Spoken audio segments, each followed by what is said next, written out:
begin by saying most people think in order to go to an ancient sacred site of great power and drama, you have to go to the Great Pyramid of Egypt or Stonehenge in Britain. That's not true. Only 45 miles due northwest of this spot is one of the world's premier sacred sites. A place you can go to, not just read about or theorize about, but a tangible place of great spiritual power that has exerted itself on this continent, not for hundreds of years, but for thousands of years. And although it is not as famous as Stonehenge or the Great Pyramid, nonetheless is well known around the world. And this place is known as Rock Lake. That's its modern name. Originally known as Tirrenia. And its story begins in historic times in the early 19th century, just about 200 years ago. The very first European pioneers were crossing from what is now Milwaukee, and then just a settlement westward. And as they crossed the plains, they came to a very thick Tannerite forest. And behind this forest was this beautiful lake, 3 miles long from north to south, 1 3/4 miles wide from east to west. And when they asked the Native Americans, who were the Winnebago tribe, now they call themselves the Ho-Chunk, they were told that this was the most sacred site known to them. And they referred to it as Tirrenia. And pioneers asked, well, what does Tirrenia mean? If you don't know, it's a very old name. It was used by the old ones who were here long ago. They said, well, why is it such a sacred place? It's just a nice lake, but it makes any difference than any other lake. I said, well, there's a village of rock teepees at the bottom of this lake. And inside these rock teepees are the spirits of the old ones who named this place. So the pioneers thought, well, that's very amusing. We're going to call it Rock Lake after that. Tirrenia sounds too foreign, you know. So we would call it Rock Lake, which is interesting because if you go to so-called Rock Lake today, there are very few rocks in it. Mostly a few at the northern end, but the rest would be more apropos to call it Mud Lake because it's very, very muddy. It's a nice lake. Nobody thought much about all this after the pioneers moved in and settled and built a little town called Lake Mills, named after the mills, naturally, that was within the lake. And then, in the year 1900, in the summer of 1900, there was a severe drought. And during that drought, the lake levels dropped. And there were 2 brother fishermen, Claude and Lee Wilson. And they were out there on the lake just fishing, like people do today. They looked over the side of their boat. The lake had been lowered substantially and had cleared up. Like most state lakes, it's rather turbid. There's all kinds of agricultural runoff and so on, algae blooms. So you can't see things too clearly, but during a prolonged drought, things got cleared up. They looked over the side of the boat. Lo and behold, they saw what they described as a large stone building underneath the surface of Rock Lake. So they rode furiously back to town, told everybody about it, and soon a flotilla of curious sightseers was out on the lake, wondering if the so-called rock teepees that the Indians had talked about so long before really exist after all. And sure enough, here is this large black building looming up from the bottom of Rock Lake. And dozens, possibly hundreds, you know, but a large crowd was out looking at this lake. Even people would free dive on it. In other words, of course, there was scuba gear and even hard hats, I don't believe in those days, certainly not in Wisconsin. And they jumped over and they swam down and they could touch the top of it. And as they swam down, they said, this is definitely a building. It has sloping sides. It looks like a kind of a pyramid. Not like they have in Egypt, but it's nonetheless pyramidal. So word spread all over Lake Mills, all over the southern part of Wisconsin, until the word finally got back to a reporter who was dispatched from the Milwaukee Herald Tribune, a newspaper that no longer exists, to investigate this phenomenon. So he gets on the train from Milwaukee. In those days, you could take a train directly from Milwaukee to Lake Mills. And the there was a train station. Backtrack a little bit on that. They first had a hint that there was something really strange about Rock Lake when they made that train station. Because they put the train station on the southern end of the lake, that's the place to put it. And in order to do that, they had to clear a hill. And some people said that hill looks very unusual because it was very high and very sharply defined. I wonder if that was man-made. Well, progress being what it was, get rid of it. Put in the train station. As they did so, out of this mountain came thousands upon thousands of skulls, mostly skulls, human skulls, thousands of bones, huge amounts. Well, things being what they were back then, a lot of trophies, a lot of souvenirs, and so it's all gone. But a number of them existed for quite a while in museums. But anyway, so people thought, well, maybe there was something strange about that. Well, anyway, the reporter from the Milwaukee Herald Tribune gets off the train station at Lake Mills. Fortunately, by then, he was on his way. The drought was over. There was a major cloudburst. So when everybody got back on their boats, they rode out and said, yes, there's the pyramid down there. All the great visibility that had been made available from the drought was gone. It was all turbid again. Yes, what's there? All he interviewed people in town. Yes, we saw it. We drove on and so on. Goes back to Milwaukee, and everybody's anxious to see this reportage and this great find at Lake Mills. They open the newspapers and they find out that the gentleman from the Milwaukee Herald Tribune says that the people of Lake Mills have all been engaged in a hoax in order to get tourism into their town. There's nobody would pay any attention to otherwise. So from that point on, people of Lake Mills were very closed mouths when it came to asking about the lost pyramids of Rock Lake. Be that as it may, from that time forward, every once in a while, fishermen would catch their nets on objects that weren't supposed to be there, or if the lake would clear up for one reason or another, different parts of it, people did claim to glimpse things from time to time. So a kind of a lore, a folklore, built up over time. Until in the 1930s, about 1931, there was a school teacher by the name of Victor Taylor. And Victor Taylor was a Lake Mills school teacher who was very devoted to the prehistory of Wisconsin and said there might be something to these so-called pyramids or structures in the lake. And what he did is he interviewed those people that had witnessed the 1900 site. Further than that, he went back and talked to the elders of a number of tribes, not just the Ho-Chunk or Winnebago, but also the Sioux, and won their confidence to the extent that they shared these traditions about Rock Lake being a sacred site. One of them, his name was Pamida, shared everything that he knew about Rock Lake. He wasn't supposed to do it because it was part of his lodge tradition. But he was on his deathbed, so he thought, so he shared everything he knew. Unfortunately for him, from his perspective, he recovered. And therefore was found in embarrassing situation. But his name was Pamida. And he said, the word Tirinana means Lake of the Moon. And the reason why we call it Lake of the Moon is because there's a very big temple down there. The Temple of the Moon. Oh, is it oriented to the moon? No. And why is it dedicated to the goddess of the moon?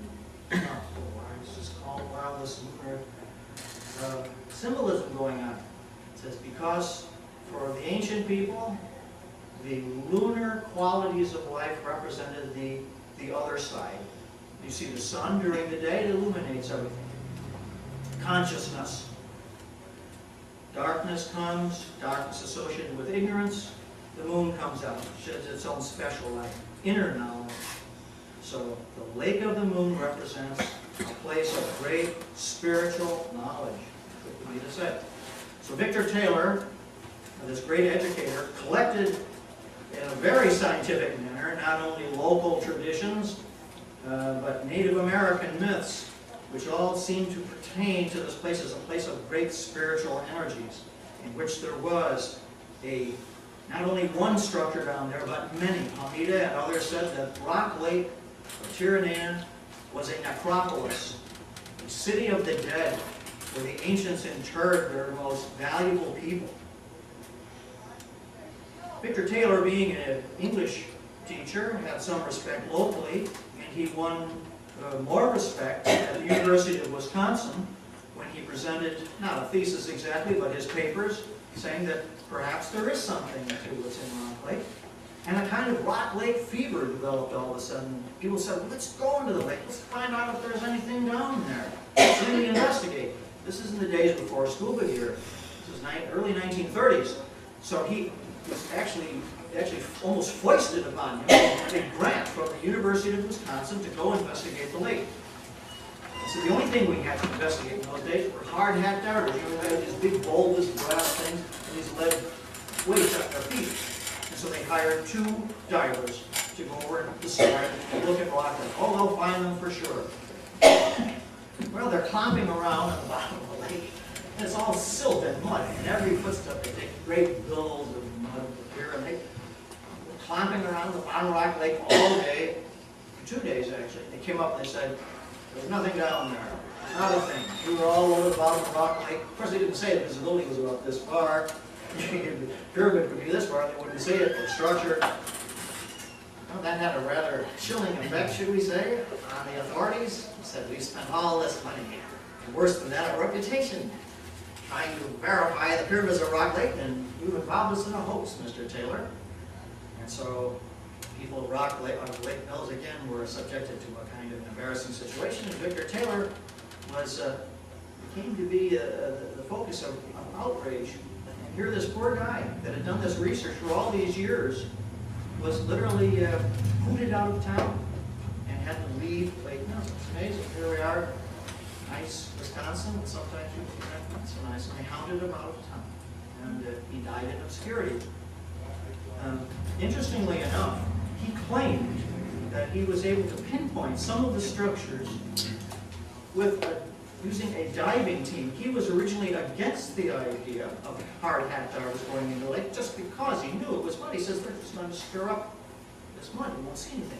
So what he did is he hired what is known as free divers. In other words, they just in swimming trunks and dive down into the lake and hold their breath for a long time. And they claimed to have actually seen what they said looked like Indian teepees. They couldn't stay down very long. Dark shadows, kind of pyramidal shapes, but not like in Egypt. Different. Something like ice cream cones turned upside down. But all that was lost in the unfortunate scandal that resulted with hard hat divers. So everybody wanted to forget about the pyramids of Rock Lake. And then World War II came along. In the early 1940s, Madison, outside of Madison, there was the United States Army Air Force Base where they trained pilots and navigators on board B-17s. And the B-17 pilots would use in their training various points of reference to try out their Norton bomb sights. And one of the sites that they often used was Rock Lake because it was large, but not that large. You're up at about 13 or 20,000 feet. And these Norton bomb sights were fabulous. And of course, they had telescopic sights and everything else. And interestingly enough, these bomber pilots reported seeing what looked like buildings at the bottom of the lake. Man-made structures. He said far too, and here these were now trained observers to look for targets, to look for man-made objects. And many of them said, when we flew over Rock Lake, we would see things that looked, I spoke to some of them, that looked like man-made structures. About this time, a very great man who is not well known, Max Gene Knowles, a native of Wisconsin. He is the true inventor of the scuba gear. All the huge scuba industry was invented by him, not Jacques Cousteau. This is not to take away from Jacques Cousteau. It was just what happened during World War II. Things got confused. There were more important things going on. But Max Gene Knowles was a professional diver. He held all kinds of records for the deepest dives that human beings ever undertook into the 1940s. And he specifically invented the scuba gear to go looking for the lost pyramids of Rock Lake. It's not well known. Its own breathing apparatus. And he claims to have found at least one of them. He described it as being on the south end of the lake in a kind of a trench.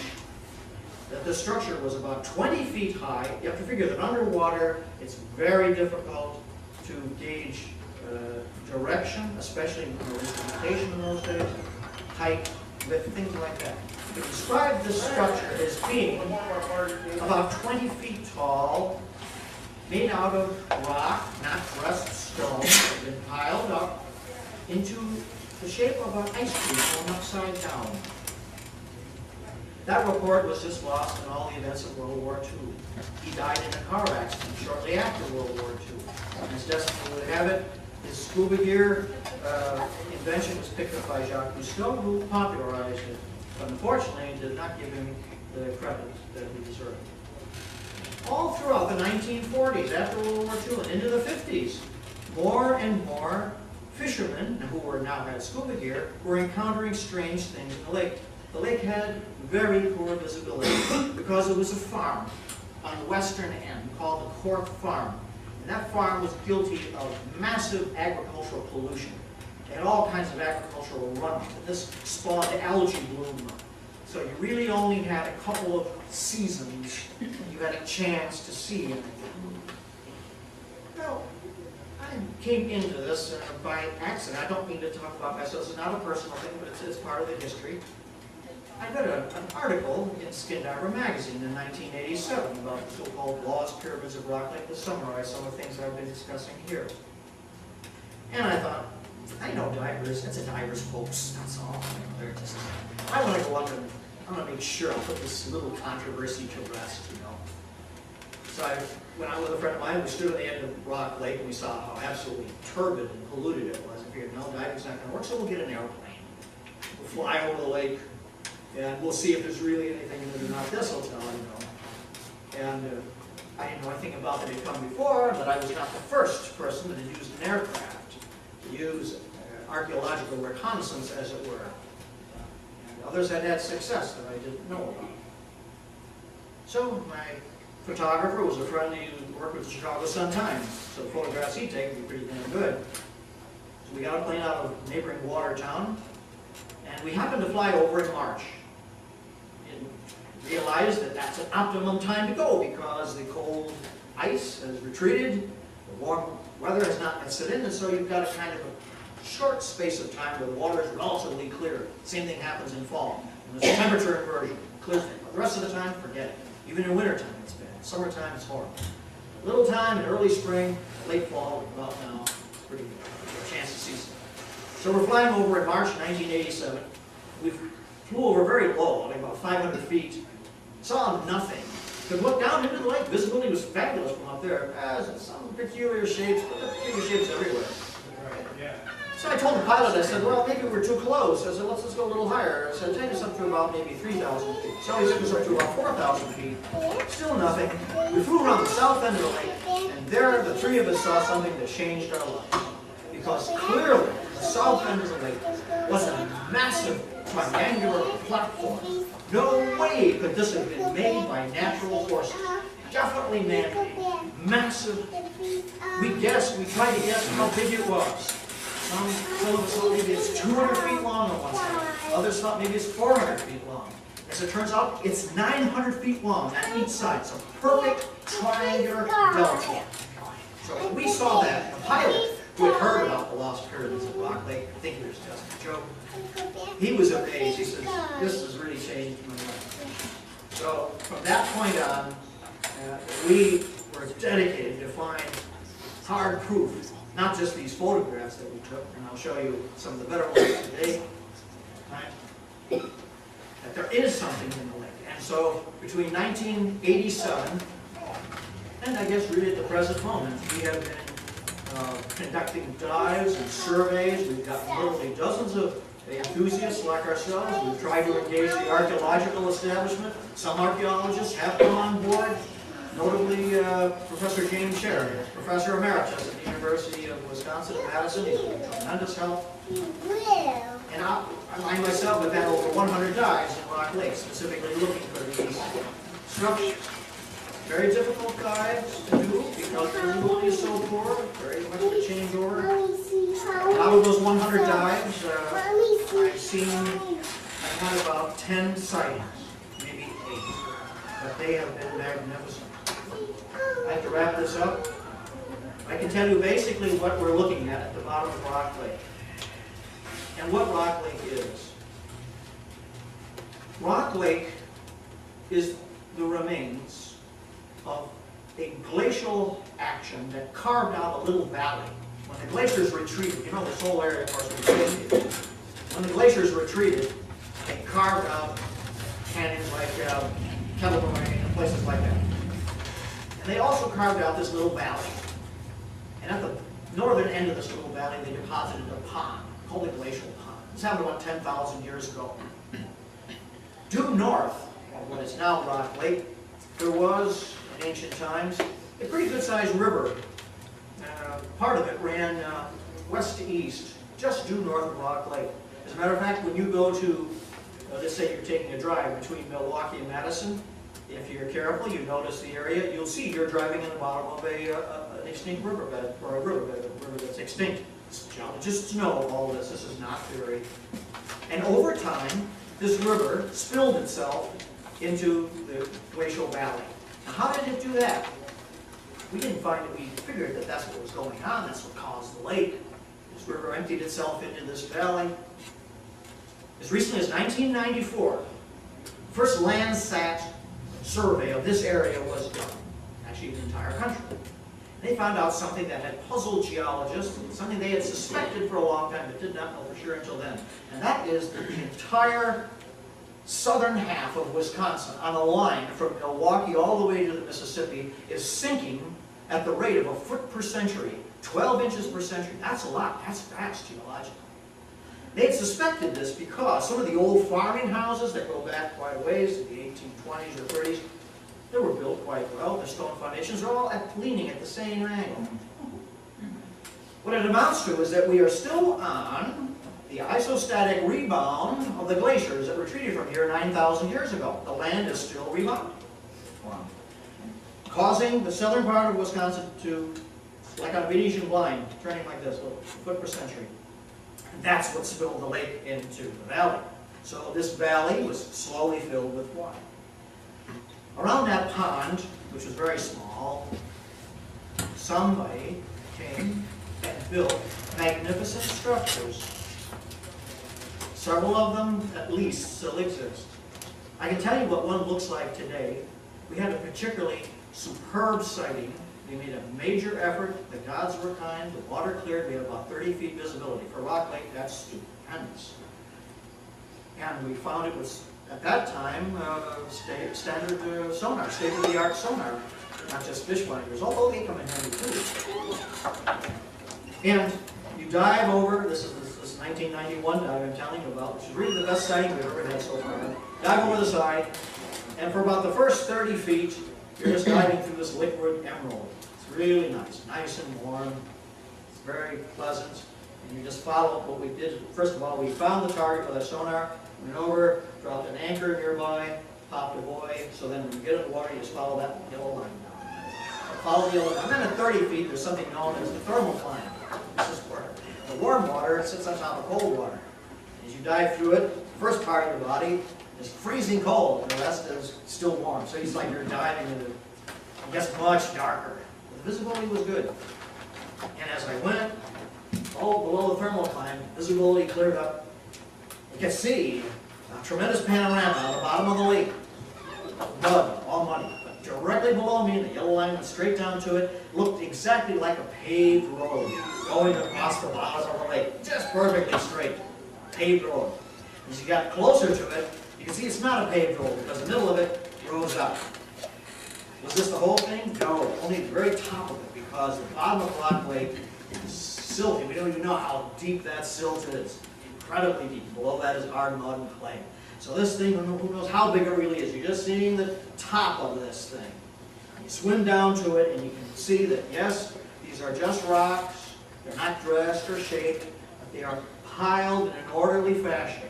And the top of it, archaeologists call this type of mound, with good reason, a ridge-top mound, because it's a straight ridge. Not like something left by a glacier, which would be kind of straight, but would wiggle this way. This is absolutely dead straight, north-south. And at the end, when you come to the end, that's the most dramatic. When you get to the end of this, it looks like a paved road. Very crude. It is a ruin. It's been sitting down there a long time. Perfectly triangular at both ends. Absolutely straight triangle. It goes down in the mud. So you Go down the mud, you put your face into the mud, and you reach down. How far is this? Goes down, down, down. I don't have much time. Our subsequent research, what we would do, we're just amateurs. I'm not an archaeologist. I have no training in that whatsoever. I'm just an enthusiast. What we do is we collect data. We wouldn't touch these things as little as possible. Photographs is what we always wanted more than anything else. But we did take some samples, and we did find some interesting things. One of the things that we took was off one side of this structure, this pyramidal structure, exactly like Native Americans said. Rock teepees. Some of them do kind of look like rock teepees. And off this one side, we took what looked like a kind of cement. And when we showed it, first of all, to the archaeologists, they said, oh, well, that's just marl. But marl is a kind of a natural process that develops with limestone. That's just marl, just by looking at it. I said, well, maybe it is, probably is, but I'm going to take this to a geologist and have it tested. So I got the best geologist I could, Dr. Martin Flowers, University of Chicago. He had all university testing equipment at his disposal. I said, I didn't know anything about where this came from, what it was. I said, what is this? Is this man-made or natural? No problem. So he looked at it under electron microscope and did a little report for me. He says, there's no problem at all. He says, it's definitely man-made. He says, it's kind of a plaster. It's kind of plaster where people would, he knows how they did it. They would grind up mollusk shells, he said, combine it with water and clay and a few other things, gravel, and they'd create this beautiful plaster. It would be kind of whitish pink, he said, and because of the mollusks that are ground up in it, it would be decorative. It would glint in the sun. So these structures that we're seeing down there, they look like rude rock piles now, although beautifully formed, were in fact completely covered with a plaster, so that when you would have seen it in real life, it would have had this beautiful pinkish white sheen to it, glinting in the sun, a little mother of pearl through it. We suspect, although there's no proof so far, but we suspect that it's possible that they were also painted with geometrical designs. So it would have been a very interesting thing to see. Now, what are these things? What are they used for? They're related to a culture which is called the Adena. I'm not going to get into that, but archaeologists know who the Adena were. Those of you who are familiar with this, the Adena go back about 3,000 years. Actually, it's much earlier in this part of the world. And what the Adena did is they made mounds similar to this. Not exactly, but similar. So what they would do for their honored dead is they dig a trench, they lay their honored dead out there, and then they just cover them over with dirt, and then they would heap up these big rock piles. Very geometrical, very nicely. It's not known that the Adena ever used a plaster. Maybe the Adena represented kind of degeneracy from some higher culture, we don't know. But the structures at the bottom of the rock lake most resemble these Adena ridgetop mounds. Now as time passed, and the river continued to spill itself into the valley, these pyramids, these old pyramids themselves became slowly flooding. And at higher levels, another people came into this area. And they built structures which were totally different, but are still known to Native Americans. They call them Pokasawa pits. The name Pokasawa is such a sacred word, they will not tell us what it means. But we know what it refers to. It refers to a family vault, a family crypt. They resemble volcanoes. They're perfectly circular. They are not plastered, rough rock again. And if you go over to the top of them, they have a crater in the center. And that crater is for surviving family members to sit in and meditate on the dead around them buried in the walls of this circular structure on part of a vision quest. And those you see at the bottom of Rock Lake. We found several. The most dramatic find was made, first of all, by a nanny back in the 1920s. She used to live across on the west side of Rock Lake, and it was a well-to-do family on the east side, and she used to walk across Rock Lake during the wintertime when it was all iced up. And she said one time she walked across Rock Lake and she looks down through the ice and she said what looks like an amphitheater. She said, it looks like an amphitheater. And we know pretty much where she saw it. We could never find it. She said, big amphitheater. We never found it. In 1992, there was a show called what's the one with Robert Stack? What was that? Unsolved Mysteries?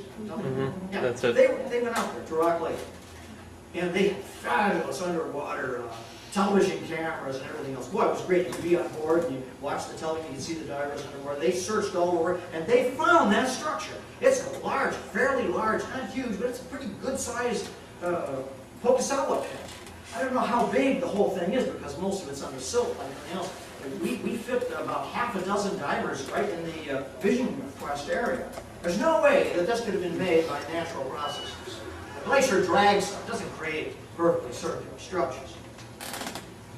Then, as time passed and the water level rose north, the river spilled into this river valley, these structures were flooded. And at the 20-foot level, you find these ice cream cone-like structures, like ice cream cones turned upside down. They appear to be sundials. They are not places of bearing. They appear to be related to charting the movements of the sun in regards to time. And that's important because the people who were buried at Rock Lake were miners. We know that for a fact because one of the graves, there used to be thousands of graves around Rock Lake, they're all gone now, industrial development. That those graves contained the bodies of miners because the archaeologists found mining tools with these old skeletons. Where were you going to go mining in Wisconsin? No place. You are going to go mining in Michigan, because that's the other great half of this mystery I do not have time for.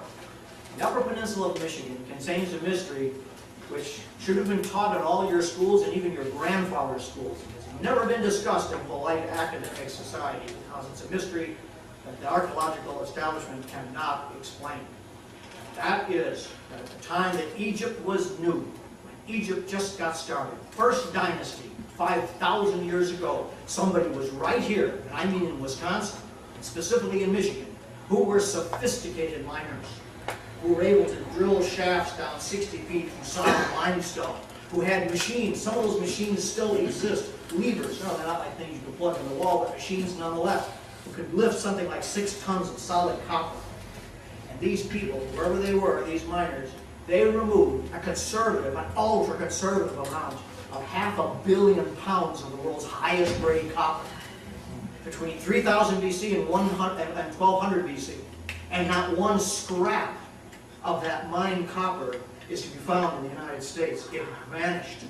And at the same time, 3000 BC, 1200 BC, the Bronze Age erupted in Europe. And that's important because there are no major high-grade copper deposits in Europe. And yet somebody was here excavating this prodigious amount of copper, which vanished. So archaeologists go over here saying, oh, where did all the copper go? And archaeologists are in Europe saying, where did all this copper come from? Well, right here. And Rock Lake is important from that point of view because it's part of our important prehistory that there were people here long before Columbus who were doing important things, making a tremendous impact on the prehistory of our continent. In a spiritual point of view, because that's what a lot of you are interested in, Rock Lake has had a draw, has had an attraction that still exists, a palpable feeling of familiarity that people claim, sometimes fear. I've talked to people that have lived for generations in Lake Mills and said they rarely go to the lake because they're afraid. There's an unspoken anxiety. There have been numerous paranormal experiences reported at Rock Lake, and I don't mean recently. You talk to the Native Americans, for example, the Oneida Indians used to live in that area a little bit, not long, before they were kicked out by the Sioux or kicked out by the Winnebago. And they talk about that as being a sacred place where things appear and disappear. Why is this? Why is it we have this long tradition of this being a spiritually potent place, which is still revered as a sacred site today? Professor Nobuhiro Yoshida, who is one of probably Japan's most famous, he is to Japan what Carl Sagan used to be to America, extremely well-known scientist. He knew about Rock Lake, came out here and visited with his wife, and they regarded it as a place of great reverence.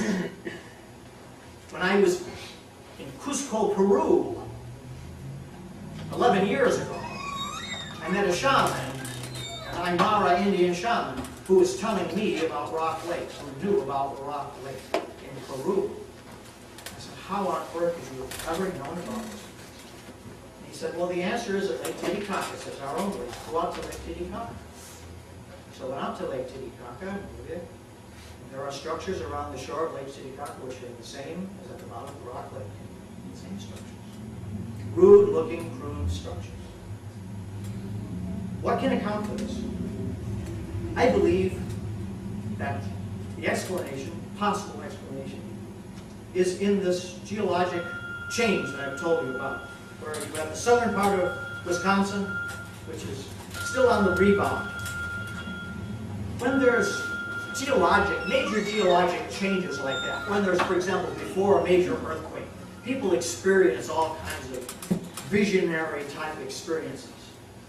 So it's conceivable that human nature is somehow plugged into the earth energies, and when they are focused or energized, somehow brought to some kind of a concentration, we experience the spiritual.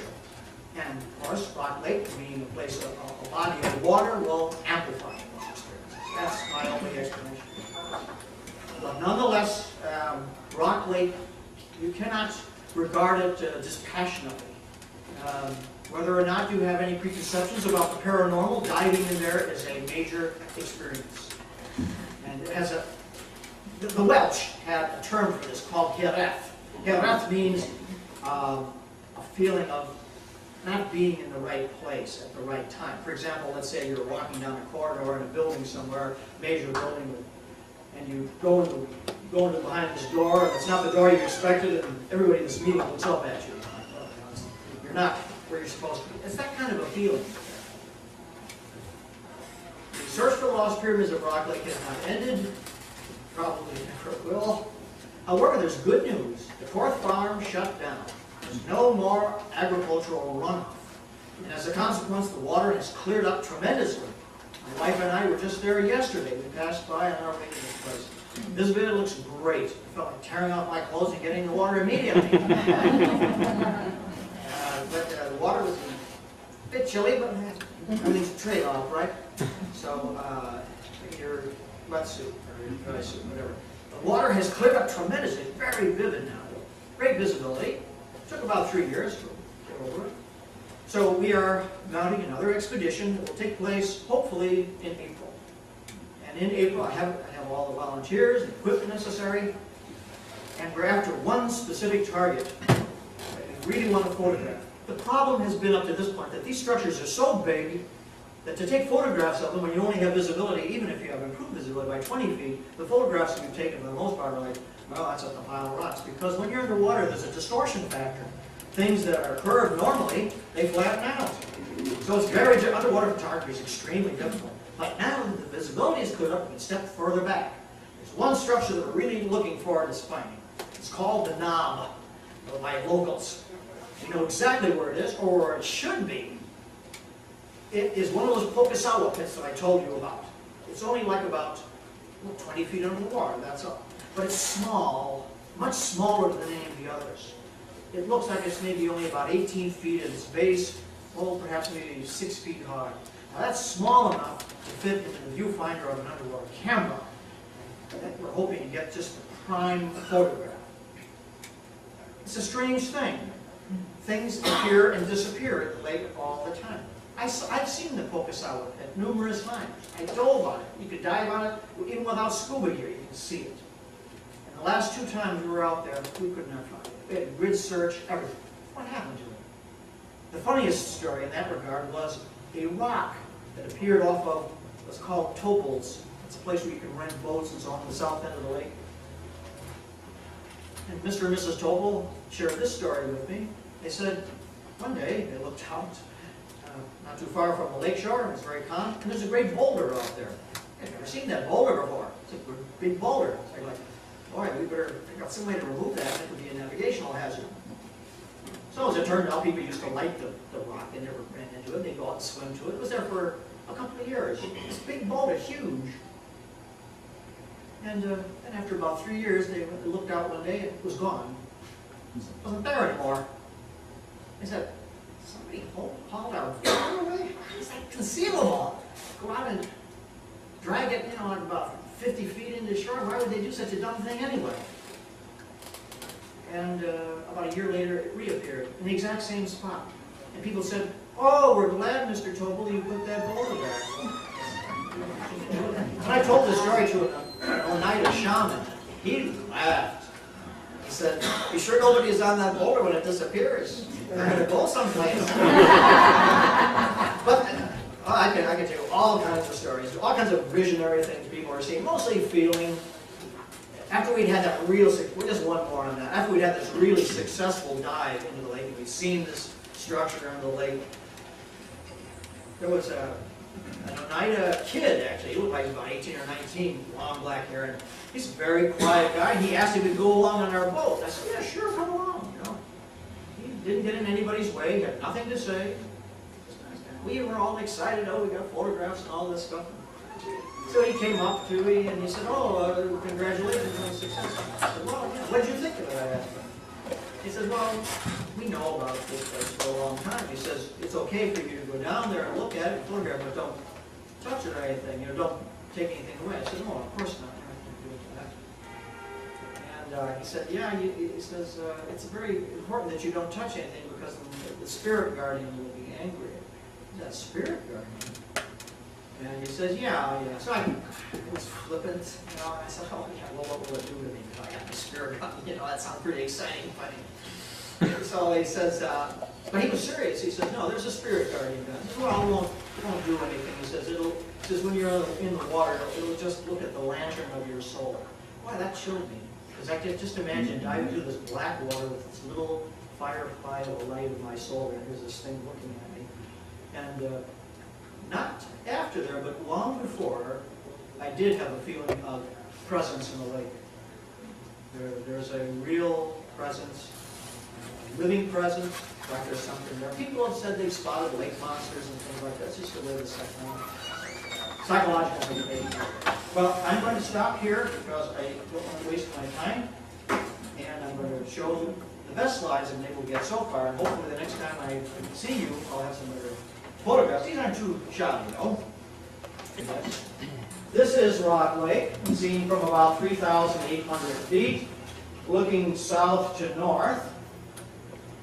And let's see if this will work.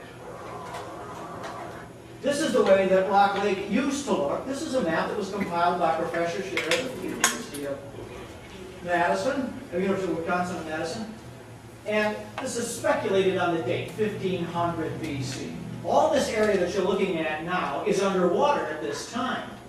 This is the way the lake looks. This is where two of the structures are. This is interesting.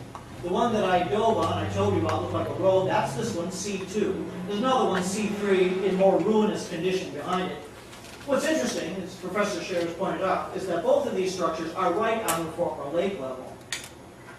And this is an effigy mound over here. Effigy mound is a certain type of mound that's made to represent an animal, a thing, a geometrical shape. And here we have an effigy mound, which, according to the Oneida Indians, say is a bear mound. Why a bear? Because they just like bears? No. It fits in with the necropolis, or the funerary theme of this spot. The bear is a symbol of death and rebirth. The bear goes into hibernation in his cave. He goes into the earth. He looks like he's dead for a long time in the winter. And then he comes alive again. This is, to the Native Americans, was a symbol of regeneration. So we're getting something of the old religion that was behind these structures. They didn't just believe in death, apparently. They believed in an afterlife, or at least a regeneration. Now, this is one of the first glimpses we had of this triangular formation you can see here on the south end of the lake. Now, the southern edge of this structure looks rather choppy because there's mud flowing over the top of it. It's not very deep. Here's a close-up of that. I have that little upside down. There are these two stone mounds on the north end of it. Excuse me, question. Yes. Has anyone measured the angle of that? Is that 19.5? It's very difficult to measure something as accurately as I that. mean, right there, just to measure that. As far as I know, that has not happened. Okay. It needs to be done. Now, this is a sonar image that was made of that same triangle. Now, what's interesting about the sonar, it will not go through the mud, that's too heavy, or clay, but it will go through the silt. Silt doesn't mean anything. So what this reveals is not only the size of this structure, this is the sonar image, but it also reveals that it's made up of stages or steps, which you cannot see because it's deep under the silt. So it's an interesting structure. Here's a close-up of that again. This is at an angle. We're at about 1,000 feet here. These are two stone mountains at the north end. They look like eyes. This is just a simple sketch of our torpedo that was used for the sonar. The sonar is in the nose. It would be pulled behind our boat. The sonar, of course, is a device which sends down an electronic pulse. The pulse bounces off of a target. The information is then sent back electronically into a computer on board the ship, which can literally paint a picture in sound. So our first sound photograph here was made with these structures. This white line represents the wake of our boat. We found 5 of these structures. What you're looking at here, these white cone areas, that is a shadow created by the sound, the sonar sound. We are right over these structures. It goes at an angle. So this will give you some idea of the shape of it. Again, it's that cone shape. Then we use another type of sonar that was able to fine-tune that image. And these are the structures. They're very shallow, 16 feet. These cone-shaped mounds made out of stone. And then we finally found this one. The top has been knocked off. You can see how it's rising from the silt. Beautifully made. You have to understand that it's a ruin caused mostly by fishermen who have been throwing out their nets and their anchors for many years, and so the top has collapsed. This is hollow inside. Now this is a model that's at the Axtland Museum, so that if this structure were on land, it would most resemble, this is what it most would look like. This is an overhead view of that same structure. Now, what really was important in finding this was this rock. It's very red. When I showed this photograph, I did not remove the rock, nothing is removed yet, but when I showed this rock to the head of the Axtland Museum, he was able to determine that it is hixtonite. Hixtonite is regarded as a stone of great spiritual importance to all Native Americans in the Wisconsin and Michigan area, and it is not native to the Rock Lake area. So this rock is important to show that it was some sacred stone that was brought to the lake and incorporated into the structure from Hickston, Wisconsin. This is the structure that we refer to as the knob. It's like a little volcano. The Native Americans refer to as a Pocassawa pit. Around its walls here's a close-up of that other one. I'll get back to that. Here, this shows the red nature of that stone. In its walls are the buried dead, family members. And in the crater at the center, that's where you have your vision quest. Here's that. It's neatly done, nicely alternating large and small rocks. Now, when we showed this evidence to the archaeologists, some of them said, well, there is something going on. Others said, it's just all divers' jokes. Now, constructing things like this underwater, believe me, isn't easy. So, this is an overhead view of that same structure I showed you, or the Pocassawa pit. This is the one we're going to try to find, called the knob. This is what the structures looked like originally. What you're seeing, the photograph, is only this part, the bottom part. The fishermen with their anchors and nets have knocked off. Now, this lithograph is interesting. It comes from the early 1800s. These very same structures that you find at the bottom of Rock Lake extend in a line from Rock Lake all the way up to the mining area on the Upper Peninsula, Kewanee Peninsula of Michigan.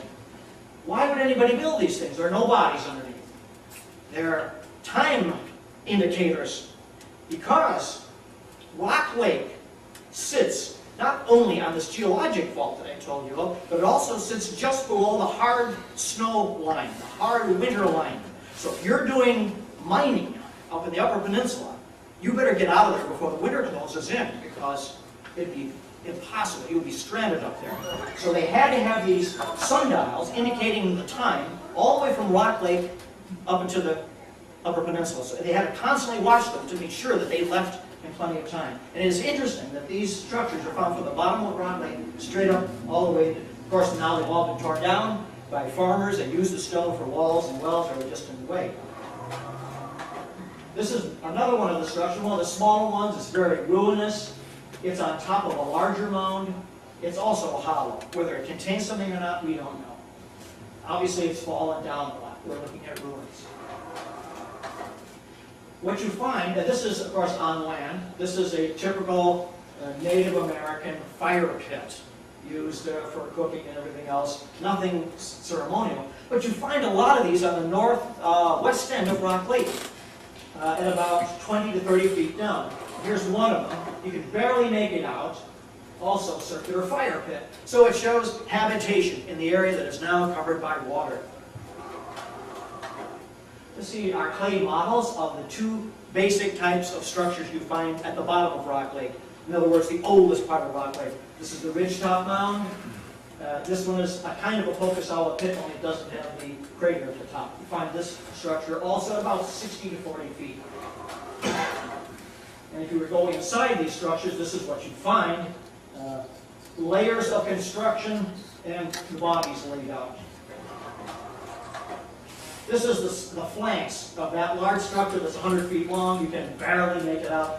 Unless you knew what you were looking at, it would make no sense. This is why underwater photography is so difficult. I only have about 12 feet visibility here. Now things have cleared up, we might get better photographs. This is a rendering of the structure. This was done by a fellow by the name of Jack Kennedy. When he found these structures in 1967, he had a good eye view of what these things look like. This is pretty much what they look like today. They're a little more ruinous. They're not quite in good condition as is shown here, but very similar to that. This is one of the few bones that have been removed from inside one of the pyramids. And that's interesting because all the bones found so far are the same. They're all deer bones. Now, not only are they deer bones, but they've all been cracked like this. This is the way they were found, cracked. That's interesting because Native Americans, at least their ancestors anyway, would have funeral feasts with deer.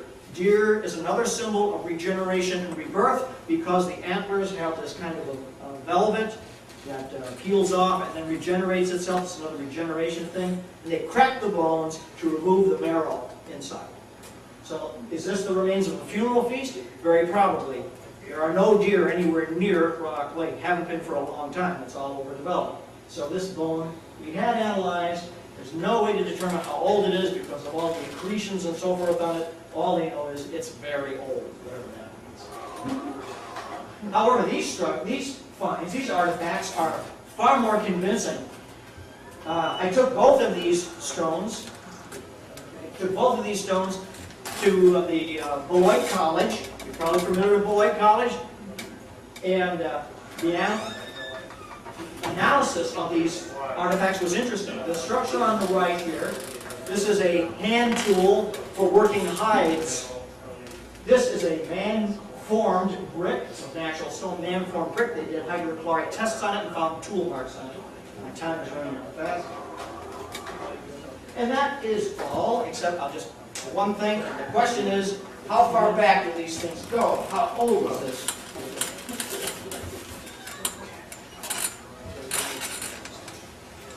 How old is Rock Lake? The structure's in there. The lake itself, the little pond, goes back to glacial times, about 9,000, 10,000 years ago. The structures that were made around it, however, appear to date back to 5,000 years ago, even though archaeologists balk at the suggestion of such a thing. But what's interesting is that these structures found at the bottom of Rock Lake, according to the latest hydraulic studies, indicate that these structures, being 5,000 years old, are the same period of time that the copper mining began in Upper Michigan. So it all begins to fit, the themes seem to fit in.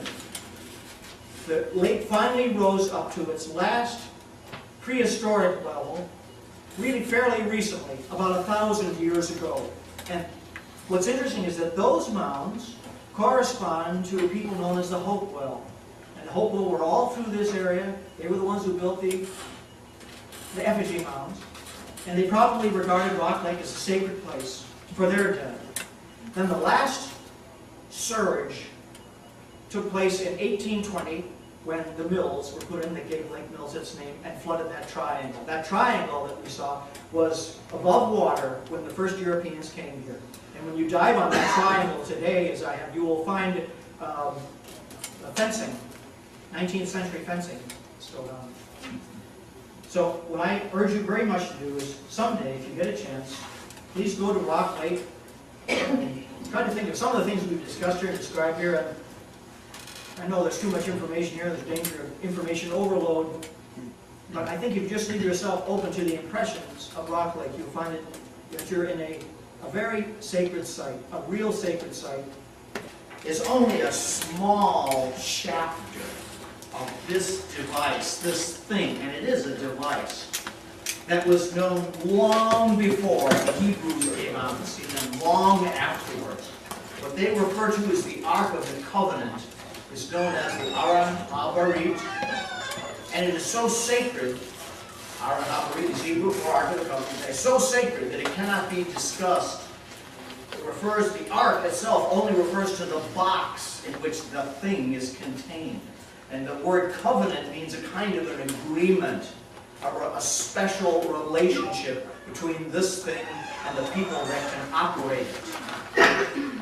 And the story of this, the earliest, or I should say, to be perfectly honest, one of the earliest references to this object begins in, what? We have 60 minutes. Oh, good. I have plenty of time, right?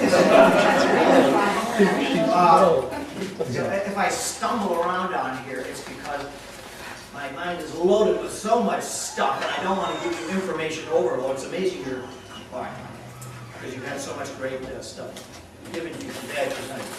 But the beginnings, among the earliest beginnings of this story, of the Ark of the Covenant, long before it was called the Ark of the Covenant, long predating the Hebrews, goes back to the oldest myth of ancient Egypt.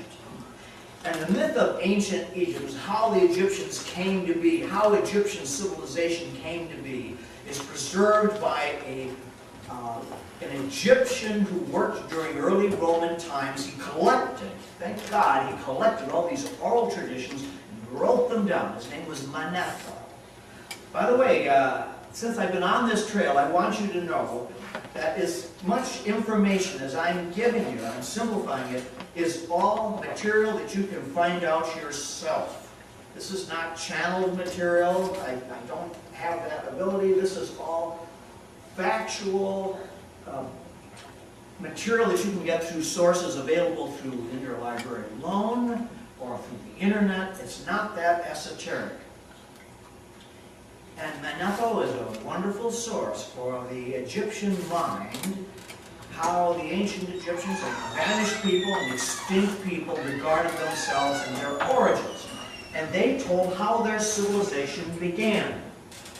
They say that long ago there was an island in what they referred to as the Atlantic Ocean. It would be beyond the 12th bowl. It's a form of geographical reference. The Atlantic Ocean, beyond the 12th bowl. The 12th bowl was regarded as a line corresponding to the Straits of Gibraltar. And they said that beyond this 12th bow into the Atlantic Ocean, there was an island called Sekret Aru. And Sekret Aru means the field of reeds. And that refers to a place of great wisdom and knowledge, because the reed was synonymous with a pen, a writing utensil. And if you had an entire field of reeds, it was an indication, it was a poetic metaphor for a place of great literacy and learning.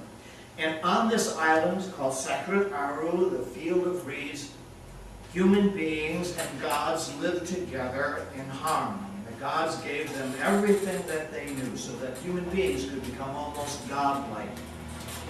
Over time, human beings became arrogant, felt they were as good or better than the gods, dispensed with them, didn't need them anymore.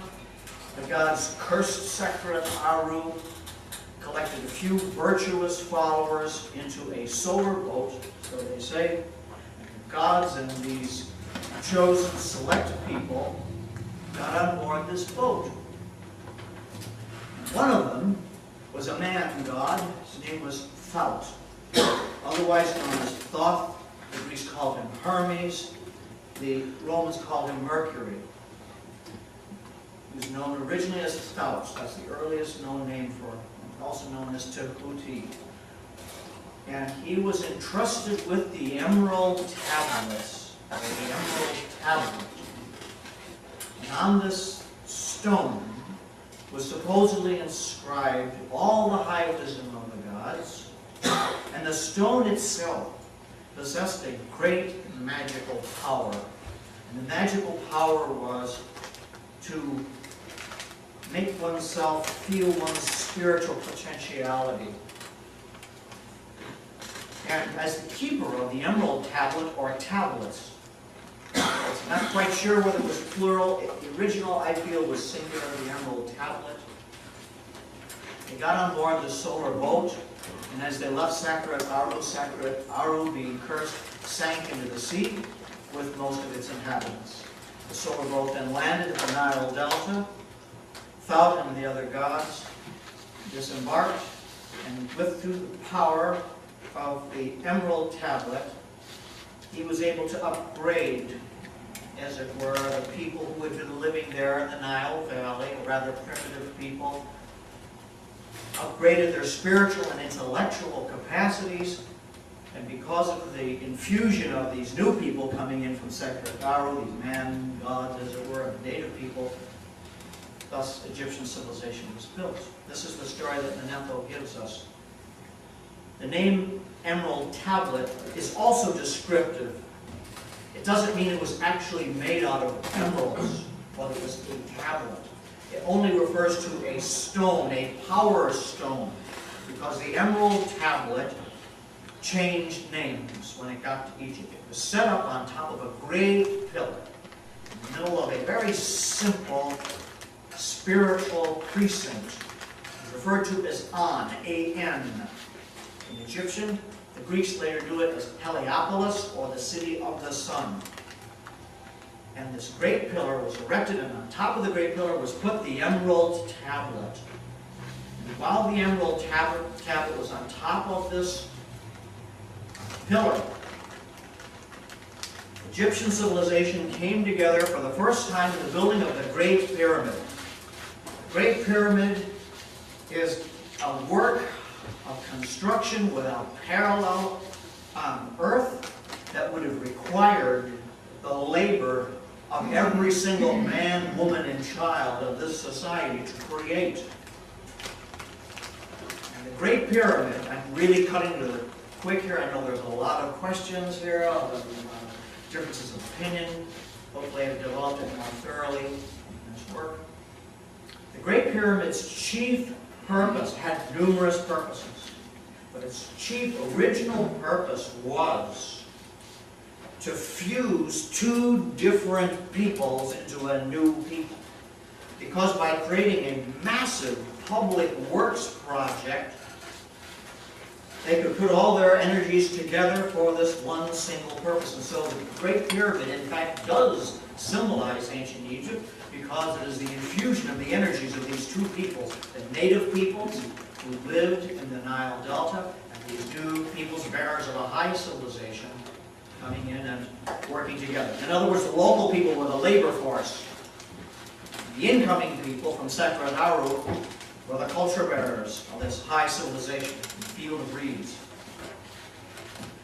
While the Emerald Tablet was on top of its pillar in Heliopolis, the ruins of Heliopolis still exist to this day. Not much left of them. Archaeologists have found them and identified them.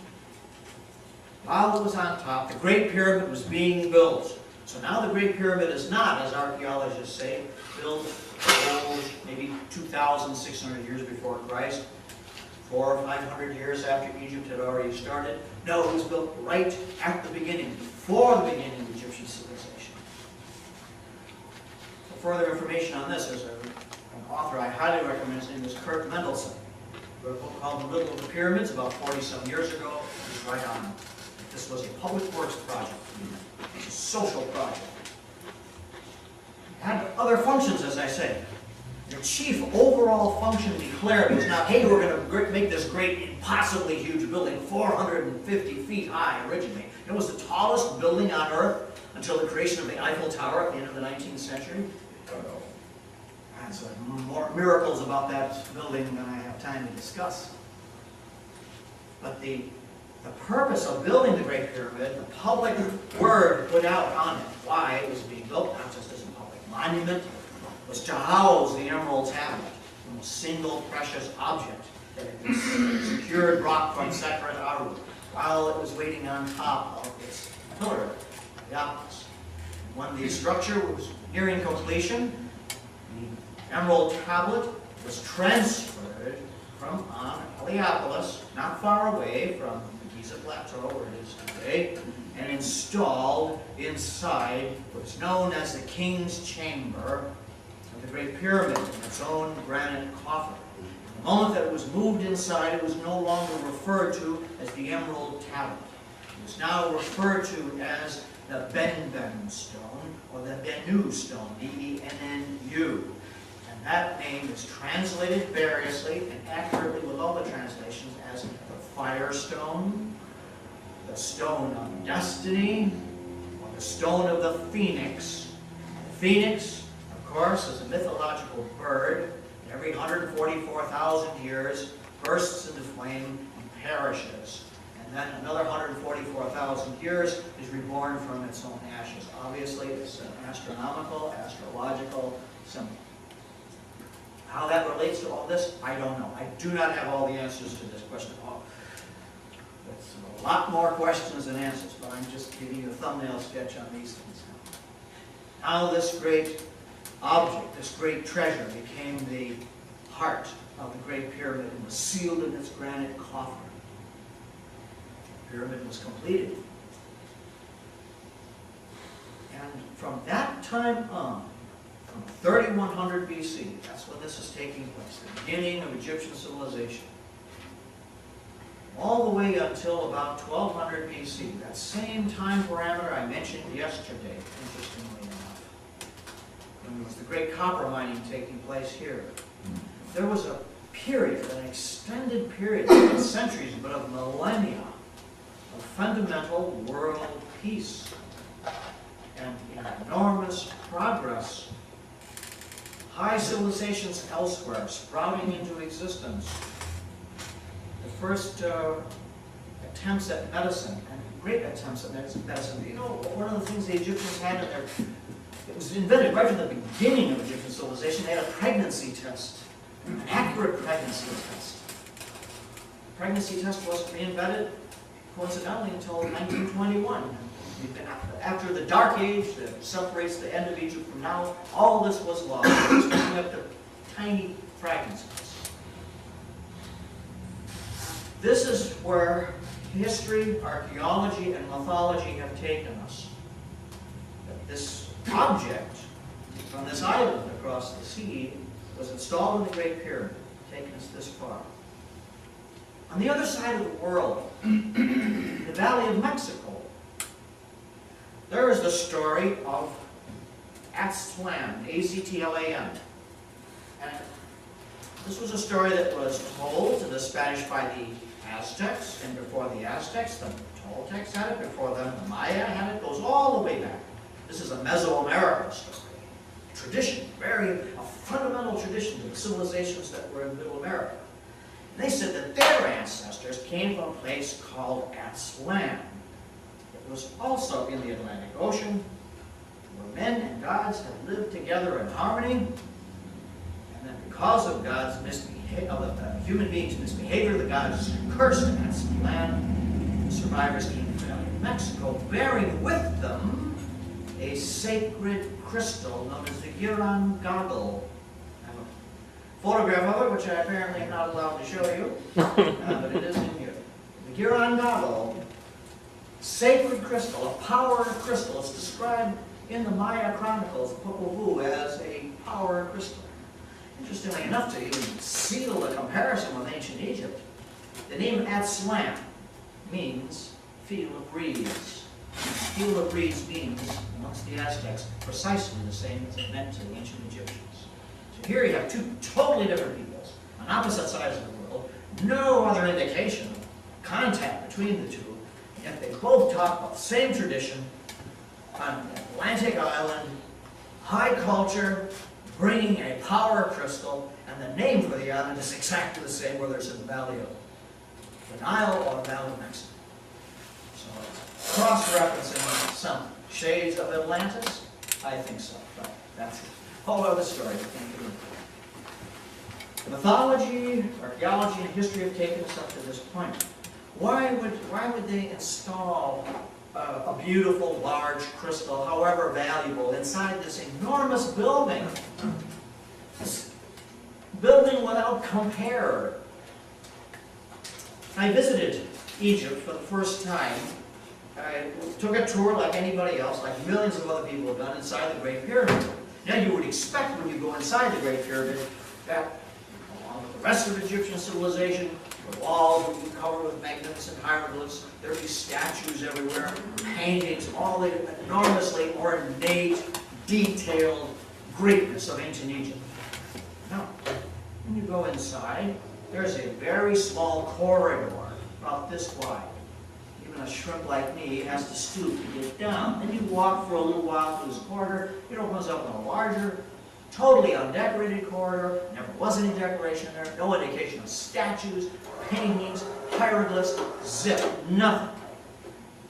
Then you go up, well now they've included a wooden staircase. You walk up this wooden staircase to a great, what they call a gallery. It's about 150 feet, nothing to look at. It's all just, just let it go, because I won't have time. Thank you for trying. You see, you go up this gallery, it's kind of high, and they've illuminated it so it looks nice. There was no indication of illumination in the past, no torch marks, nothing like that. Then you go into the king's chamber. It's a little boxy thing, 30 by 30 by 30 feet, and there's a granite sarcophagus where the crystal used to be, over there. And that's it. That's the whole thing. And then you can go down some other passages, take the so-called Queen's Chamber, which is even more small and totally undecorated. The internal configuration of the Great Pyramid is the most un-Egyptian sight in all of Egypt. And of course, some people will try to say, archaeologists will try to say, well, this was just a tomb for some nobleman, a pharaoh.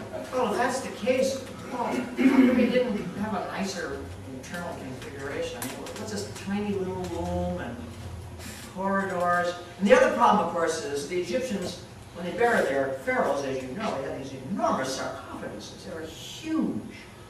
Trying to get something like that through a corridor this big and it goes at right angles? I don't think so. That's not going to work. So the idea of a tomb is totally out of the question. Everything you've read, everything you've heard about the Great Pyramid, when you stand in front of this object, stand in front of the Great Pyramid, they all melt away like butter in the hot sun. Make no sense whatsoever. So what's going on? Why would anybody build this? Obviously, the internal configuration of the Great Pyramid is not for public access. It's not a tomb. The granite sarcophagus, so-called sarcophagus, is a crummy piece of work. And the Egyptians, as we know, were highly skilled craftsmen, maybe the greatest craftsmen of all time. They worked in granite easily, like you work in wax. But yet this is just as a simple box made out of granite. Never has any indication of any burials ever been found, not only in the Great Pyramid, but in the over 90 known pyramids in Egypt. Not one burial has ever been found. Not one. They found a burial in one pyramid, and the archaeologist says, oh, this proves it. Well, then when they carbonated the body, they found it was like thousands of years after the pyramids. It was obviously an intrusion by some other culture. None of the pyramids were used for burials, not one. Many of the other pyramids have internal configurations like the Great Pyramid. Very simple corridors, a few little chambers, that's it. What's the purpose of this? That's the natural thing people think when they look at this. This is not a ceremonial place. This is not a place for burial. What could this be? If you look at the Great Pyramid when it was in its original prime, it differed from the way it looks today. it was covered completely with limestone, beautiful polished limestone, undecorated, but limestone. That limestone is of the Great Pyramid is completely stripped away because when followers of Islam took over Egypt after Egypt fell, they stripped off all of the limestone and built their mosques with it. So some of the mosques you see there today are built with some of the limestone stripped off the Great Pyramid. The very top of the Great Pyramid does not come to a point. Yes, interesting enough. 30 by 30 by 30 foot square. The same dimensions as you see inside the Great Pyramid's king chamber. And the top of it had not a single stone. That was originally, archaeologists, is another thing they had to backtrack. They said, oh, there was a big stone up there and it's missing now. And it was probably made of solid granite. Well, if that was the case, construction engineers tell us it would have completely deformed the entire pyramid itself. The whole thing would have collapsed. It would not be able to support that kind of weight up at that point. The Arabic traditions are quite clear that there was a small room at the top. The room was sheeted with solid gold. And there are Egyptian references, not many, very few survive, to the Great Pyramid that show, there are paintings of the Great Pyramid that show it with a gold apex. So we believe that there was kind of an open space, sheeted in gold. So for years, since I was a kid, I figured, what is this place? Like everybody else, the riddle of the Sphinx, the riddle of the pyramid. And I won't go through the whole thing, but one day, it just hit me, as it were. I had an interesting experience. I was looking through the Encyclopedia Britannica for something else. And I'm flipping through it, and I'm familiar with what the internal configuration of the Great Pyramid looks like. You can go to any library and look up ancient Egypt, and you'll see the Great Pyramid, and they'll have a cutaway, and they'll show what's inside. It's familiar, simple thing. So I was looking through the Encyclopedia Britannica for something else, and flipping through it real fast, and I thought, oh, there was a configuration of the Great Pyramid that I thought was a cutaway of it. I thought, well, it's in the long section. It's in the T section, so as I got through the Great Pyramid. I flipped back, and I saw something that resembled, in every detail, the internal configuration of the Great Pyramid. It's an electronic device called a transducer. A transducer is an electronic device that was invented about, maybe 130 years ago. Very simple device. It transforms mechanical energy into electrical energy. Give you an example. Remember the old phonograph records we used to have, phonograph players, not LPs. The tone arm that you have on the record, that's a transducer. What it means is that there's a needle, there's in the grooves, the record goes around, little vibrations come through that needle, and they go into a crystal. It's a little teeny crystal in there. When those mechanical vibrations, the grooves in the record, hit the crystal takes those mechanical energies, transforms into electrical impulses. Very simple device. And electrical impulses go into the wires and catch music. It's a transducer. So I tried that. I got a comparison of the cutaway of the Great Pyramid. It's a template. So I thought, eureka, I figured this out. Well, I figured, well, I learned later on, other people have come to the same conclusion. And what is that conclusion? Hard as this to believe. The Great Pyramid is a machine. The Great Pyramid was designed and built as a machine. It is the largest electrical device on Earth, has never been equaled or surpassed, and it is made specifically, number one purpose, to function as a transducer. Why would anybody build a transducer in the middle of the desert? What do you need that for? If you create a transducer of that size and that weight, a magical weight, and it is a transducer. Let's say, for the sake of argument, that the Great Pyramid is a transducer. It is situated directly over a major fault line where seismic energies have have been concentrated for time out of mind. Now there's been, Earth changes over time. It's not as seismically active now as it was 5,000 years ago. 5,000 years ago, geologists will tell you that was one of the great seismically active areas of the North African continent. Now what happens when there's a major earthquake or seismic activity? It doesn't have to be major. Seismic activity going on underneath the Great Pyramid, if it is a transducer. It's taking those mechanical energies and transforming them into electrical energies. What happens then, it does a number of things. Number one, it dissipates the destructive effects of an earthquake. So let's say, again, for the sake of argument, you have got in the possession of a high civilization. You're out on an island somewhere. Uh-oh, the place is sinking. Something's wrong, we have to leave. There's a political problem, who knows? Anyway, you've got to get out. Where will we go as a people? Well, the Nile Valley looks really great. Well, I can tell you one thing, it's impossible to starve in Egypt because the soil is so incredibly rich. You can throw any seed in there and it will grow. The growing seasons are incredibly long. The trouble is, it's earthquake prone. Not today as much as it used to be in the past. It still does. The last major earthquake, there was an earthquake swarm in the Nile Valley about 800 years ago. Geologically, that's not very long. A major swarm. That swarm took place again today. Cairo would be dust. That was a major earthquake swarm. Swarm meaning one series of earthquakes at a time. So it was an earthquake-prone area. I say not so much now as in the past. So let's go to the Nile Valley. Trouble is, every time we build something, it's going to be knocked over. We have a lot of earthquakes here. So we're going to build this geotransducer. I'm really simplifying it, believe me. I haven't got much time for this. Very little, as a matter of fact.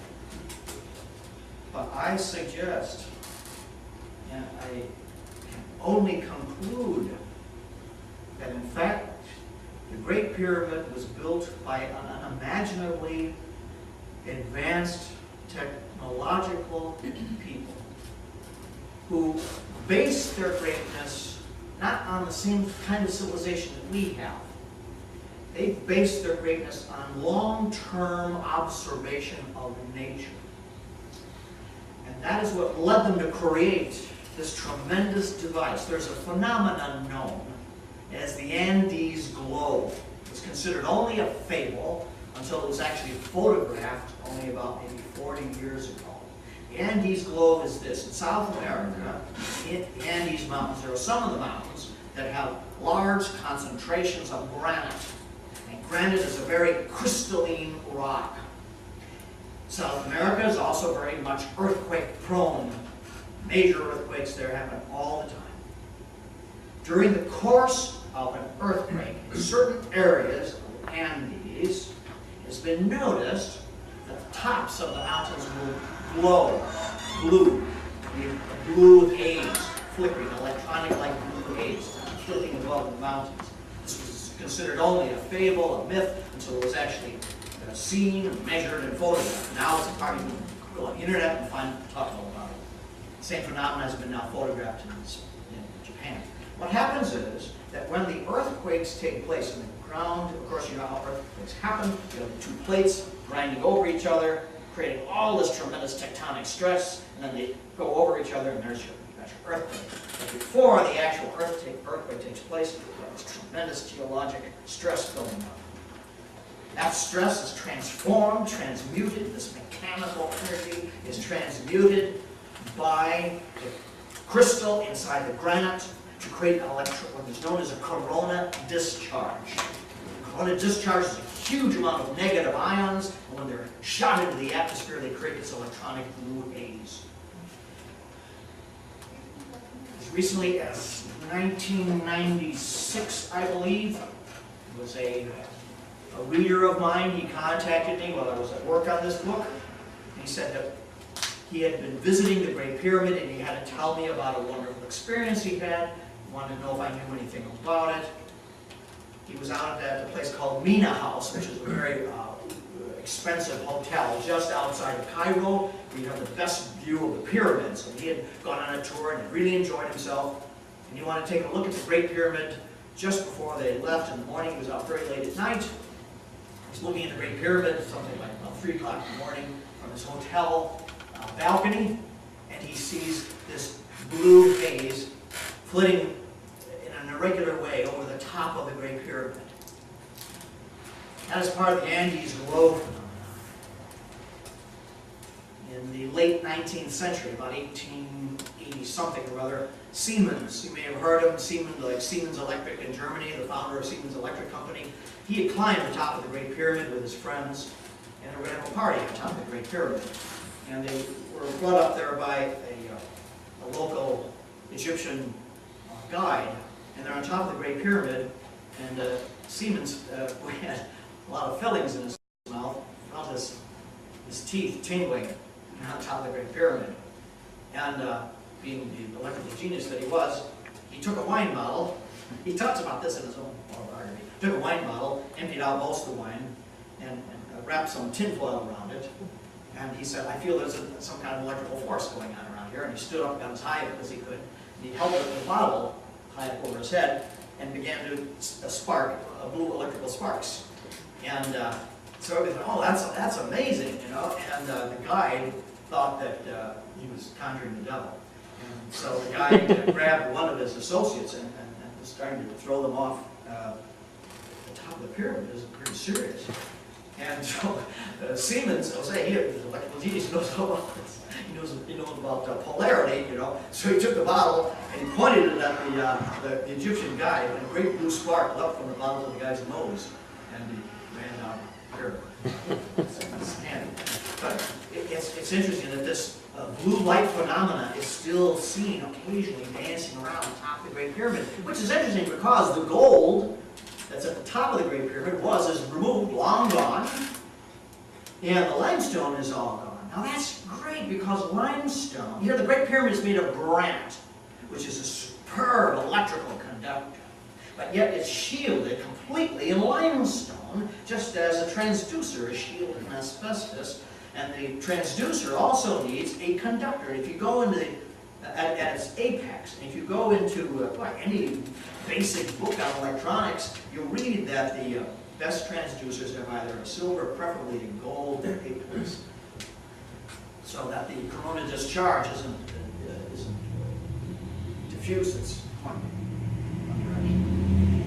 So I believe that that's what the Great Pyramid was. I've taken too much time on that. Where's the ark in all this? The Great Pyramid functioned perfectly. Its civilization flourished until the year, this would be, I'm guessing really, because I have to go back to look at, my mind is awash with all these numbers and facts and so on, but I'm trying to give you, I think, a pretty good fact. It would be around 1250 BC. I'm pretty comfortable with that. 1250 BC. In 1250 BC, Egypt was invaded by a major coalition of what they call the Sea Peoples. These were people that had been displaced by the Trojan War. They had lost their kingdoms, but they had not lost their fleets. So they reorganized their fleets and became kind of a nation of pirates, actually. And they took over parts of the Mediterranean. They became very powerful, and they invaded Egypt around 1250. And in 1250, they took over the northern part of Egypt. They took over the Nile Delta. They took over the area where the Great Pyramid stands to this day. And in doing that, the Egyptians looked like they were on the verge of losing their culture. They were getting beat at every turn. The vizier, or modern terms, the governor of that area, became what is known today as a kind of a quisling. Turned against Pharaoh, and he sided with the Sea Peoples. He said, well, I'll be your administrator here, just keep me out of your administrator and make sure there's no trouble, and we'll make sure that your military rear is all right. You go ahead and continue to take over Egypt. Yeah, you're a first-class trader. The Sea People said, okay, hey, that's fine, you can be our governor now. So they go down there. The Pharaoh at that time, his name was Meren-Ptah. The Sea Peoples had chosen this particular time to attack because he was an old man. In those days, being in your 60s, my age, would be considered very old, and certainly too old to be Pharaoh. And so they figured, well, we'll beat up Egypt with this old Pharaoh there. So they're winning. And this vizier, his name was Ramosa. And Ramosa was not an Egyptian. That was his Egyptian name. He was a foreigner who had risen very high through the hierarchy of Egyptian politics. Nobody knows exactly where he was from. Sometimes he's described as an Asiatic, whatever that could be. Syrian, Hebrew, don't know, but he was not Egyptian. Anyway, and he turned against Pharaoh, and he led a kind of a revolution, and he purged a lot of the Egyptian administration, and killed a lot of people, and did terrible blasphemies against the temples. He made the priests slaughter all the sacred animals, and rather bad things. The worst crime, though, he committed, the unthinkable sacrilege, is that he and his followers broke into the Great Pyramid. The Great Pyramid had always been protected by a cadre of military priests known as the Rostau, R-O-S-T-H-A-U, known as the Watchers or the Guardians. And they made sure that no one approached the Great Pyramid except Pharaoh and the high priests. No one had access. You could go up to the Great Pyramid, pretty close, but you could not touch it or go inside it, except Pharaoh and the priests. And Ramosa and his followers slaughtered the Rostau with the help of the Sea Peoples, killed them off, broke inside the Great Pyramid, and Ramosa, being one of the high priests himself, knew exactly where that crystal was and stole the crystal out of the king's chamber. That's how it's disappeared. That's why it's no longer in that granite sarcophagus. He and his followers then brought it back to his temporary capital. Why would he want that stone? Because it was described as the stone of destiny, a power stone. Whoever possessed that had tremendous power. You could transmute the power of earthquakes. Who knows what else you could do with it? Things turned out differently than people expected. The old Pharaoh proved more wily than anybody expected, and he turned the tables on the Sea Peoples. This is a matter of historical, rather archaeological record. Anything make up. He turned the tables on the Sea Peoples. He organized archers in Egypt. The Egyptian archers were the best. They slaughtered the Sea Peoples, pushed them out, drove them out. And as they're driving them out, old Ramosa and his followers, he had quite a few by that time, said, "Oh boy, we have got to leave. Let's go with the Sea Peoples. Sea Peoples, not a chance, no room on the boats. Take care of yourself." Sea Peoples are in the process of going through their own Dunkirk when Pharaoh was hot on their heels, and they grab the stone and they leave. Several thousand of these people. It's like a community of people. And this community of people were Egyptians, some of them were foreigners. The Nile Delta had been a place of, well, like New York City. Everybody was there. So you had people from all over the known world at that time, including native Egyptians. So, because they had sided with Ramosa, this traitor, who had stolen the most precious treasure, they left. And as they went eastward, Pharaoh found out about it, Pharaoh Meremta. He came after them. And as he's going after them, there is a natural disaster that takes place. You may have heard about this as the eruption of a volcano called Thera in the eastern Mediterranean. And it caused tremendous geological upheaval all across the Mediterranean, including Egypt. Now when you realize that this fellow's name was Ramosa, and that this story seems to have parallels elsewhere in history, there's a certain familiarity that results. Because after Ramosa finally made his getaway across a place called the Red Sea, which became impassable because of all the geologic problems going on at that time, the people got away scot-free. They came to the base of a mountain, Mount Sinai it's called. And at Mount Sinai, they reorganized themselves. They called themselves the chosen people. They had been chosen to escape from this great catastrophe. And Ramosa and his wife Miriam were no longer referred to by their Egyptian names because everything Egyptian was now hated, and his name was now Moses. This is all laid out by a brilliant Hebrew scholar who's taken a lot of flack, actually, from his own people. His name is Schechter. He's still alive. He's from Holland. They carried with them this stone. And they put it in a box which supposedly Yahweh, God told them to put it in, and coated it with gold. And then this is the Ark of the Covenant. The covenant is that stone. They inscribed on it, or supposedly inscribed with this old language. Now back in 1959, now we're going to jump far into the future. 1959, the University of Wisconsin, right here, a class project was undertook. It was undertaken by a professor of ancient history. Someone had raised the question of whether the ark was real or not. And so the dimensions for the Ark of the Covenant are spelled out in great detail in the Old Testament. An interesting thing, there is no other object throughout the entire Old Testament that is mentioned as often or described in as great detail as the Ark of the Covenant. Nothing comes close to it. And going on those details, those dimensions, an exact replica of the Ark of the Covenant was made. Not minus the gold, of course. University budgets being what they are, so it was made out of wood. They made an exact duplicate of the Ark of the Covenant.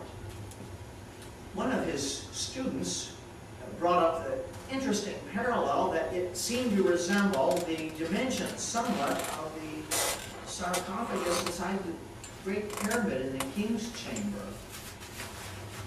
2 years later, the same professor, his name was Henshaw. He died about 10, 15 years ago, but he wrote it up. It's in university reports. Professor Henshaw took this model that his students had made as a class project to Egypt, went inside the Great Pyramids, no problem, then as now. He found something kind of interesting. That the exact duplicate, according to the biblical description of royal cubits, transferred into feet and inches, about roughly about 3 feet long, a little over 2.5 feet, 2 feet wide, fit inside the open space of the granite sarcophagus as though it had been like a glove.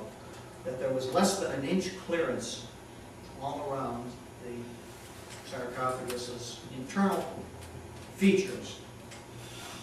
Interesting. What are the chances of the internal configuration of the granite sarcophagus matching exactly the Ark of the Covenant? Not only that, he was intrigued to see if there were other parallels, and there are. I mentioned that the internal dimensions of the King's Chamber in the Great Pyramid are 30 by 30 by 30 feet. It's cubed. If you look at the description of King Solomon's temple that he built on Mount Moriah, the temple was built specifically, exclusively, to house the Ark of the Covenant. And in its own Holy of Holies, known as the Debir, D-I-B-I-R, means literally Holy of Holies, it's its own room. There the Ark of the Covenant was set.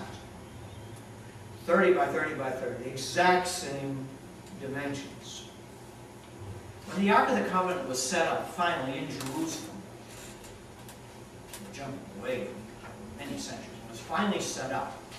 The Old Testament tells us that just like the Rostau in Egypt, the watchers who had control over the Great Pyramid and its crystal inside, known as the Ben-Ben stone, the stone of destiny, so the Hebrews now had a class of warrior priests called the Levites, and only the Levites had access to the Ark of the Covenant, no one else. And the chief priest, who was known as the Kahal, high priest, the Kahal, he had access to the Debir, the Holy of Holies, and the Ark of the Covenant was set only once a year. And that was the Day of Atonement, Yom Kippur. It's the only time you could go in there. And the Jews today, Orthodox Jews today, have the same recreation that the Kahal went through when they opened up the tabernacle only on Yom Kippur. It symbolizes the opening of the Debir, King Solomon's temple. And when he went in, he had to put on the ephod, which was mentioned by our friend Tecumseh earlier today. And the ephod was nothing more than an asbestos coat. He had all kinds of headgear. Not only that, he had to have his left ankle chained, had manacles around his left ankle, and a long chain trailing behind him, behind the door that he went into. The door was open for him to go through and then almost closed. His followers, the other Levites, could look through the crack of the door. They were not allowed to go in. The reason why he had that on was because if the ark decided to kill him with a blast of flame, it's described, they would pull his body out. During the time that the Israelites had this object, had the Ark of the Covenant, they're dragging it across the Promised Land. They're trying to go to the Promised Land. What an amazing thing that was. Because the Israelites were very few in number. They had no military background whatsoever. They were nothing more than shopkeepers, merchants, herders, no warriors. And yet this little, untrained, numerically outnumbered people came up against warrior peoples like the Jebusites, the Danites, all these other tribes of people who were fierce warriors, and wiped them out, overcame them. And that's because they used this object as a weapon of mass destruction. One example of that is in the attack on a place called Jericho. In the Bible, it's described that this great fortress called Jericho was standing in the way between the Israelites and the Promised Land. They had to get by it. It was ruled by a military people, had to be overcome. What did the Israelites do? They brought up the Ark of the Covenant, we're told in the Bible. They brought up the Ark of the Covenant, and they did a very strange thing. They got all of the Israelites lined up, and they surrounded the Ark of the Covenant with trumpeters and musicians. Joshua was commander at that time, so they're right before the walls of Jericho, and all their enemies are lined up on the walls. And Joshua says, on my signal only, all the trumpets are to sound, everyone is to start yelling, making as much noise as possible. Okay, go to it. Everybody starts yelling, the trumpeters are going, nothing happens. All their enemies are on the wall saying, they're very entertaining enemies, but they don't seem particularly dangerous. So then Joshua says, oh, made a mistake. We're going to take the ark up. This was told in Exodus. Now, you can read this yourself. We're going to take the ark and we're going to move it just a little bit. They moved it a few paces. That's all they did. Lined everybody up again, got the trumpeters set up. Okay, go to it. And you shout, the trumpeters are going, and the walls of Jericho collapsed. The Israelites came in and slaughtered every man, woman, child, and animal. Now, is that just as a story, or is that real? It was an archaeologist, a British archaeologist by the name of Kenyon, Dolores Kenyon. And in the 1960s, late 1960s, by the time she verified that Jericho, in fact, she found Jericho. She found the ruins of this site. It's a fairly large, Bronze Age type of fortress.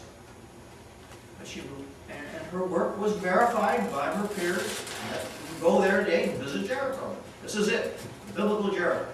Matches all the particulars, time-wise and everything. Strange thing. If you read her report, she says the walls, the walls didn't collapse, weren't knocked down. They were, quote-unquote, pulverized. So she said, oh, it must have been an earthquake, knocked down. So then she checked with her geologist friends, and they said, sorry, that is not an earthquake-prone area. We knew there hasn't been any earthquakes in that area for time of time. So that is a mystery, supposedly. I suggest that the Ark of the Covenant was used as a sonic cannon. They're yelling, blowing their trumpets, they set up a sound resonance, and so they back engineered it, as it were. They transferred sonic energy into mechanical. Pulverized those bolts. And from that victory on, the Israelites went to wipe out their opponents, who outnumbered them, outclassed them in every way. How is it possible that this happened? The Ark of the Covenant is, I believe, this device. I'm not going to be able to speak much longer. But I believe that the Ark of the Covenant was used for two main purposes. It was abused by the Israelites, turned into a weapon. Later on, to their credit, they turned it back. When King Solomon built his temple on Mount Moriah, it was an earthquake-prone spot, a major epicenter. To this day, it still is. Matter of fact, the major epicenter of it, Mount Moriah. Then it began to reassume its function as two levels to ameliorate the worst effects of earthquakes so civilization can flourish in an otherwise productive area. But the other aspect of the Ark of the Covenant, the one that we are really most interested in, the one I've addressed not at all, it really needs to be talked about, although touched upon only, is its tremendous spiritual potential. Not as an icon of a particular culture at all, because I hope I've demonstrated that the stone, the crystal inside, was something that did not belong to the Israelites, and really not even to the Egyptians. They had always inherited it. When this device, whether it's the Great Pyramid or the Ark of the Covenant, whatever its configuration, whatever its cultural inflection is, whenever it's being used, whenever it's being activated, it transforms mechanical energy into electrical energy, yes, but what is the form of that electrical energy? Negative ions. And you know that if you go to hospitals today, negative ion therapy is used for people who have problems with conventional anesthesia. And it's found that patients who are subjected to concentrated amounts of negative ions commonly experience spiritual phenomena. I'm in the presence of God, I see angels, I feel a tremendous sense of euphoria and peace. Those experiences are now understood because the negative ions affect a part of the brain called the hippocampus. It's a little curlicue at the back of the brain related to the pineal gland. And that whenever your hippocampus is stimulated, either by negative ions or by a good meal or something pleasurable, sometimes you have a sense of spiritual upliftment. Now imagine the Great Pyramid, which is putting out a colossal, an unthinkable amount of negative ions. It is irradiating an entire society. And what is the result? This great Egyptian civilization that flourished for 3,000 years. Will ours last 3,000 years? Will ours last 300 years? So the high function of the Ark of the Covenant, this stone, is to bring out your spiritual potential. When you work with crystals, as New Agers do today, they're kind of on the track to that. It's to feel your soul. It's like a mind boost. An intellectual boost as well. You may have seen a film years ago called Forbidden Planet, where they put these electrode-type deals on people's minds, and then you make mind boosts. In effect, that's what this was. I don't have time to tell you where the Ark of the Covenant is.